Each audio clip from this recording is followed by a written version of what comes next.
Hi, I'm Paul. And I'm Gina. And together we are the Tumbleweeds. We are living on the road full time in a 30-foot travel trailer, and to help with costs we have started doing camp hosting. We thought we'd do this video basically because we've learnt a lot since we've been doing this, and it is only a short time, so we thought it was a good idea to put this video together and give you 10 tips to consider before you accept a camp host job. Number one, how many hours do you want to work?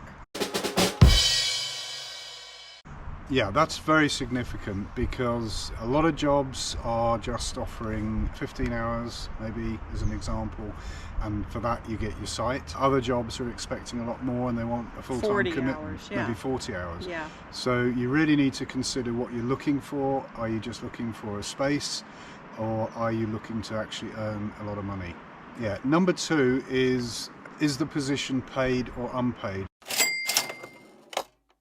And this really links in probably to the first point, but it's still very relevant because we've seen a lot of jobs advertised that expect a lot of hours just in return for your space and your hookup. And I would say, you know, if you have a pension, you probably are just looking for your site, or maybe you're not, but that is definitely something you need to know. Are there hours that are going to be paid in addition to your site? Yeah, and obviously the crucial thing is find out how much they're paying, because again that can vary quite a lot. I think it's fair to say that no camp hosting job is going to pay a fortune, but some advertise say $12 an hour, and then when you read and look into it, they're actually holding back $3 an hour and giving you that as an end of season bonus if you complete the full season with them. So in effect on that, you're only actually getting paid $9 an hour. Others, particularly a lot of the actual advertised paid positions that are looking for maybe 40 hours a week, some of those can pay up to $20 an hour, so it can be quite profitable. Number three is the location. And when I say location, is it an area that you're going to be happy to spend 3 to 6 months in? If you're happy to just be in your RV and do the work that's required for the space, maybe that's not as important to you as it is somebody like us who wants to use our time off to explore. Yeah, and the other thing, and these link into the other points we've made, please bear in mind obviously that certain positions are wanting 5 to 6 days a week, and that's going to leave you very little time off to explore an area anyway. Others, like the one we're doing now, which is a great job, it's paid, but we only get 2 days off a week. So one day on our days off is doing chores, laundry, etc. So that just leaves us 1 day to go explore the area. But just generally, is it an area you're happy to explore? Do you think you can spend 3-4 months in that area? Is there enough to do for you? So it's just those kind of things to start asking yourself. Yeah, number 4 is climate. And that is quite relevant because we didn't think about this when we accepted our first 2 camp positions. The first one wasn't too bad weather-wise, but the one we're doing now is extremely hot. It's typically 105 degrees consistently here with very little break in that temperature. We didn't realize that. The camp host job is fantastic, but again, just be mindful of the weather. I mean, we've looked, maybe if you're in Florida, at this time of year, you're going to get a lot of thunderstorms and a lot of wet weather as well. So just consider the weather of where you're going. Number 5, clarify before accepting the position what duties are expected in return for your site. Yeah, by that, I think it's fair to say there's actually a lot of camp host positions available, believe it or not. It was actually a surprise to us. So a lot of the camp host positions, people are actually quite desperate for a camp host. So they'll do a lot to try and attract you, and they won't always give you the full information about what you're coming into. So it is important to clarify exactly what they require from you, because they can have a habit of throwing in some little extra jobs that you weren't expecting to do. And whether that's going to be cleaning restrooms, some people just don't want to do that. Or if you're going to be in the office, maybe you're not comfortable with dealing with the public, and that's going to be expected.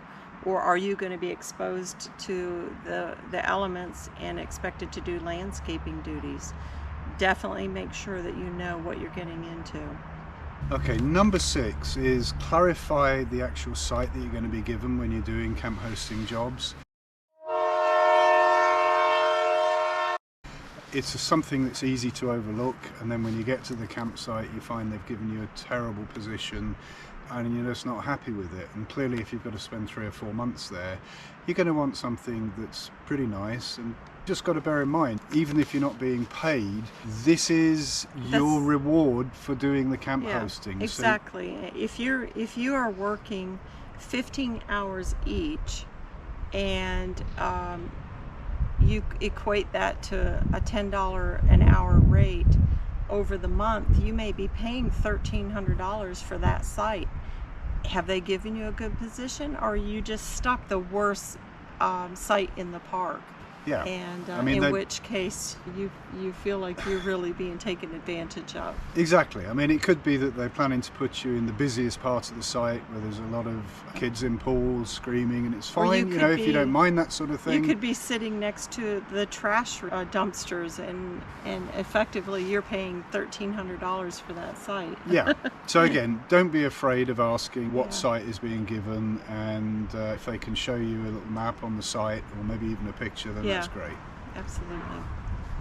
Okay, number 7 thing you want to consider is the distance to a laundromat or grocery store shops.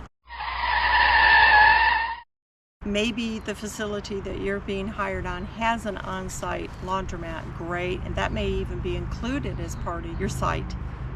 This particular position that we're working right now, we have to drive 12 miles each way, but it takes you about 20 minutes because it's very winding roads, just to get to a laundromat or a reasonable grocery store.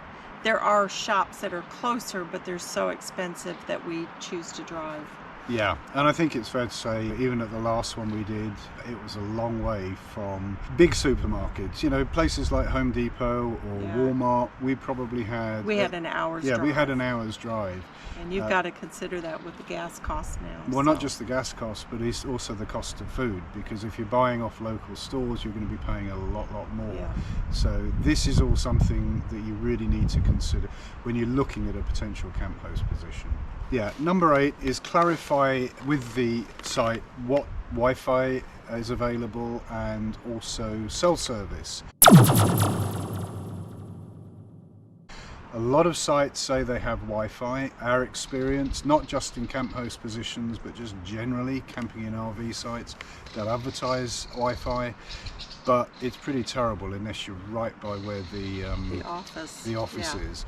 So clarify the strength of the Wi-Fi signal, and again, let them know your service provider for your cell phone, and just ask whether it's Verizon, AT&T, whoever it is, just ask what the service reception is there, because you will find that's important, particularly if you want to stream videos, you upload videos, download videos, whatever it is you do.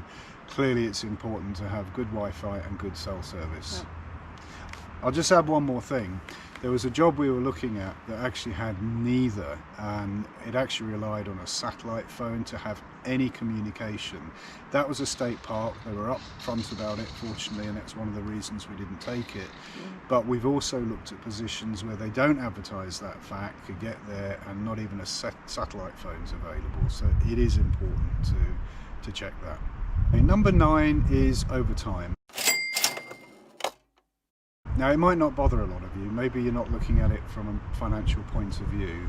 For us, we were, or we do rather. In the first job we had, it was an unpaid position, but with the availability of overtime. Although we were told that, it didn't actually materialise. We were only being offered a couple of hours a week overtime. And that was a disappointment, because we were told on the phone when we were doing this that it was like it could be up to 10 hours, but they were very vague. Our mistake was not clarifying that and asking for a definite amount of overtime that could be offered if we wanted to do it. Okay, and number 10, are there other camp hosts going to be working with you? There's a couple of subcategories within this. I would find out if there are others, how many, I would want to know, have any of those camp hosts come back from previous years? These are things that we just did not think about when we were taking positions, and it became very clear in the first position that we should have checked that and established Yeah, not putting too fine a point on it. The other couple were given priority on all the easy jobs and the more difficult jobs, and overtime for that matter. And we were given the jobs that were less desirable.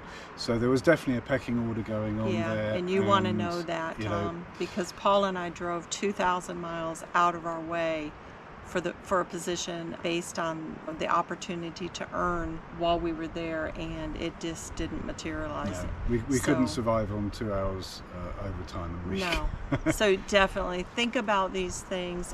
We think these are the 10 most important questions to ask in a potential employer. Yeah, and I'm just going to wrap it up. And I mentioned it earlier in the video. It was a surprise to us that there are a lot of camp host positions available. Now, bear in mind that if there are very good positions, the chances are the hosts are returning, and those positions are never going to get advertised.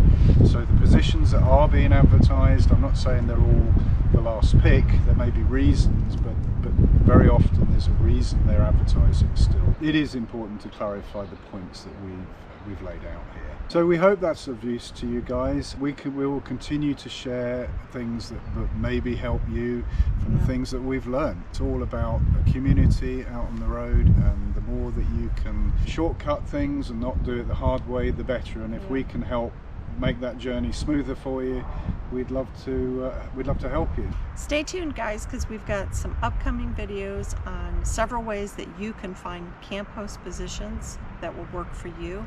We hope that if you like this video, you will give it a thumbs up, and that you will subscribe and hit the bell for future notifications. Take care, and we'll see you soon. Bye.